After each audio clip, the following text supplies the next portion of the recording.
안녕하세요. 인하대학교 의과대학의 임민경입니다. 오늘은 신종담배의 진실을 파헤쳐보고 군 내에서의 금연 실천 방법을 함께 알아보고 공유하는 시간을 가져보도록 하겠습니다.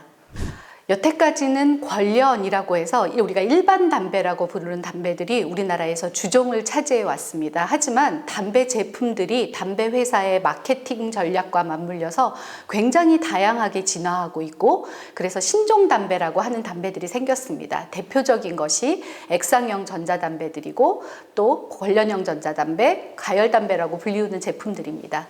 이와 같은 제품들의 특성은 담배 제품 외에 담배 제품 사용을 위해서 기기들이 함께 사용되게 됩니다.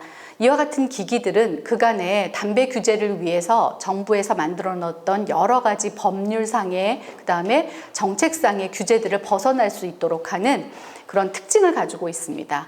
실제 담배 제품은 일반 광고나 홍보가 불가능하고 전시장에 전시가 불가능한데, 이와 같은 기기들은 면세점이라든지 그다음에 팝업 스토어라든지 이런 곳에서 전자기기로서 굉장히 팔리고 있고, 사실 흡연자나 일반인들에게는 이게 담배라는 것으로 어필을 하고 있기 때문에 그간에 못했던 담배에 대한 광고 홍보가 자연스럽게 이루어질 수 있도록 하는 역할을 하고 있습니다.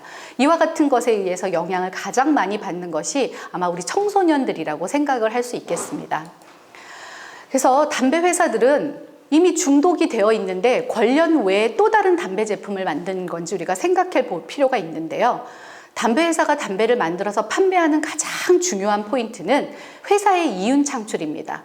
회사의 이윤 창출이 되기 위해서는 제품의 매력도를 증대시켜서 기존에 쓰고 있던 사람들이 제품을 굉장히 지속적으로 더 쓸 수 있도록 하고, 기존에 담배를 쓰고 있지 않았던 사람들 같은 경우에는 새롭게 담배를 쓸 수 있도록 유도하는 데 굉장히 역할을 많이 하고 있는데요. 이걸 위해서 새로운 담배 제품들을 만드는 겁니다. 그래서 말씀드렸던 것처럼 이와 같은 새로운 담배 제품들의 주 타겟은 청소년이나 우리나라 같은 경우에는 비흡연자가 굉장히 많은 여성들이 될 수 있겠습니다. 따라서 이와 같은 담배 회사가 액상형 혹은 권련형 전자담배를 마케팅을 하는 것으로부터 우리가 굉장히 잘못된 인식들을 가질 수 있게 되어 있는데요. 그 첫 번째는 독성 및 유해성에 관한 것입니다. 많은 권련형 혹은 액상형 전자담배들에 대한 판촉에서 담배 회사들은 기존의 권련보다 이와 같은 제품들이 덜 위해하다라는 이야기들을 많이 하는데요. 사실은 이와 같은 제품들은 출시된 지가 얼마 안 됐기 때문에 장기간에 여러 가지 만성질환을 일으키는 위험도를 평가할 수 있는 기간이 되지 않았습니다. 그래서 유해성을 평가할 수 없는, 그리고 그래서 근거가 부족한 상황이다라는 걸 이해하셔야지 되고요. 주로 유해성이 낮다라고 주장하는 포인트에서는 독성 물질의 농도가 낮다라는 것을 주장을 하는데요. 독성 물질의 농도가 낮다 하더라도 낮은 농도 자체가 이미 충분히 질환을 발생시킬 수 있는 수준이라고 한다면 절대적인 농도가 낮은 것은 아무런 의미가 없는 것입니다. 그래서 우리가 100층에서 떨어져서 사람이 죽으나 10층에서 떨어져서 사람이 죽으나 90층의 차이가 있지만 이미 10층 자체가 충분히 죽을 만큼 높은 높이라는 것을 이해하시면 이와 같은 독성 및 유해성에 대해서 담배 회사들이 주장하는 부분을 쉽게 이해하실 수 있을 거라고 생각이 됩니다. 두 번째는 중독성 부분인데요. 담배를 지속적으로 피우게 하려면 니코틴에 의한 중독과 행위를 계속 반복하는 중독을 강화하는 노력이 담배 회사 입장에서는 필요한데, 그래서 다른 농도들은 다 신종 담배들이 줄었다고 하는데 니코틴의 농도는 줄지 않고 있습니다.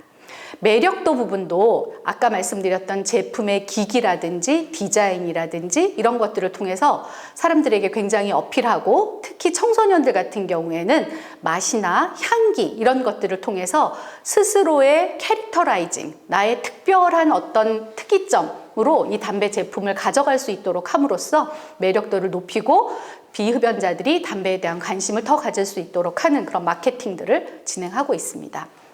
담배에는 그럼 어떤 첨가제들이 들어있을까요? 그리고 이 첨가제들은 어떤 역할을 할까요?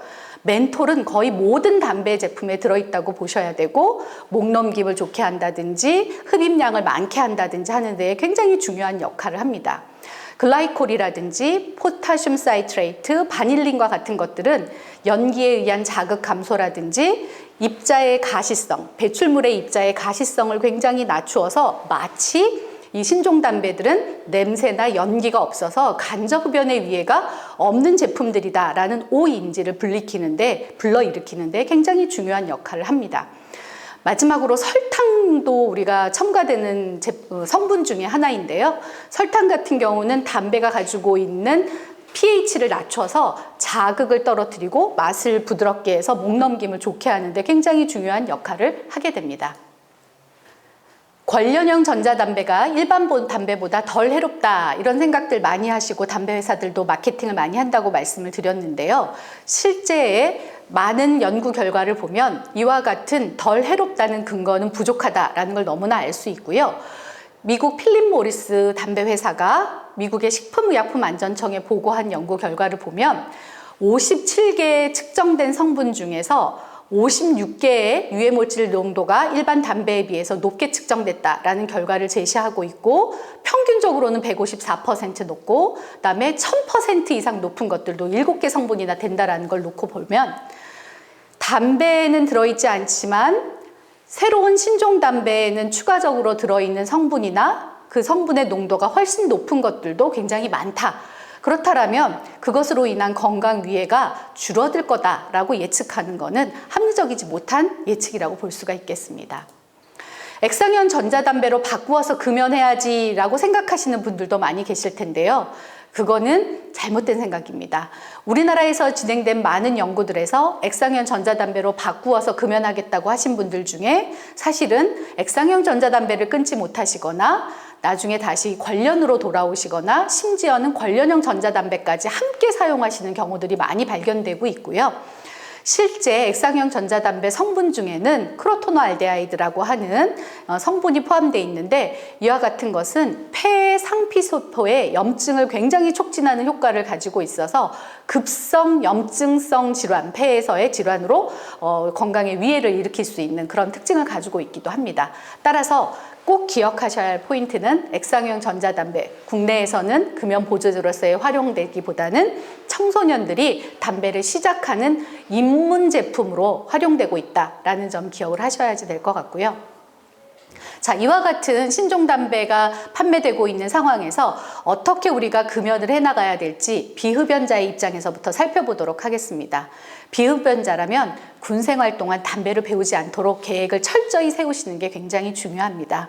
비흡연자로서의 자부심을 가지시고 나는 담배 피우지 않는다. 배치받은 자대에 선언하시고 같이 피우지 않는 그룹을 형성을 하고 그 그룹이 함께 흡연 유혹에 대해서 거절하고 흡연 말고 나만의 재미 요소를 찾아서 군 생활을 잘 이끌고 나갈 수 있도록 노력하시는 것이 중요하다고 보여지고요.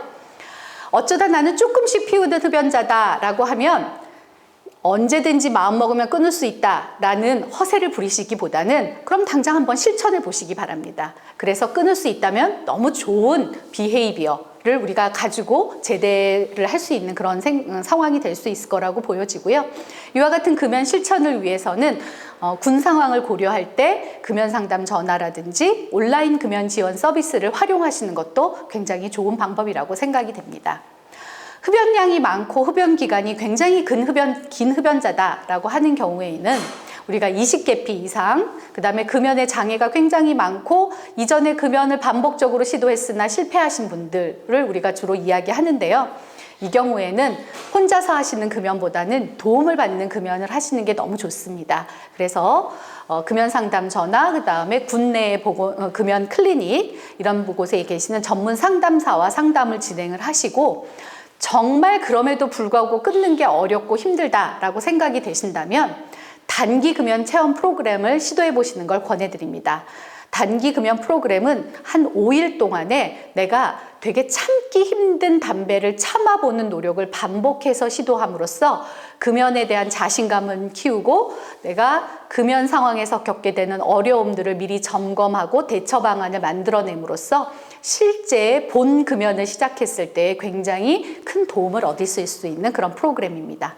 이와 같은 프로그램들 활용하셔서 금연 어렵다고만 생각하지 마시고 실질적인 금연 시도로 한 걸음 더 다가가실 수 있으면 참 좋겠습니다. 예, 경청해 주셔서 감사합니다.